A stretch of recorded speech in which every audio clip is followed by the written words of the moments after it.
রুটি আর কুমড়োর তরকারি রেডি হয়ে গেছে? না না এখনো হয়নি, চা খাচ্ছি। চাটা শেষ করি, দেখা যাক কি করা যায়। বুঝেছো? বানাবো বানাবো আজকে রুটি কুমড়োর তরকারি দিয়ে সকালবেলা শুরু হবে। আর এই যে লাল চা বিস্কিট।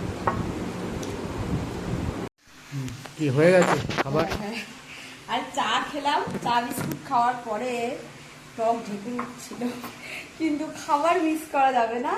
তাই হচ্ছে এগরোল, এই যে ডিমের পোস্ট, তারপরে ডাল তরকারি আছে, তারপরে বললাম না কালকে অনেকগুলো রুটি বেঁচে গেছে সেগুলো রয়েছে। তো গ্যাসের আর প্রেশারের ওষুধ খেয়ে নিয়ে এখন এইগুলো খাবো। ভালোই লাগছে, ভালোই লাগছে, ভালোই স্বাদ।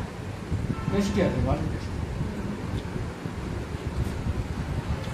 অঙ্কুর বলছে একটা ডিম দিয়ে, ডাবল ডিম না, কিন্তু ভালো বানায় বলো। ভালো লাগছে এগরোলটা? হ্যাঁ দারুণ। ভালোই লাগছে, আমার কাছেও ভালো লাগছে।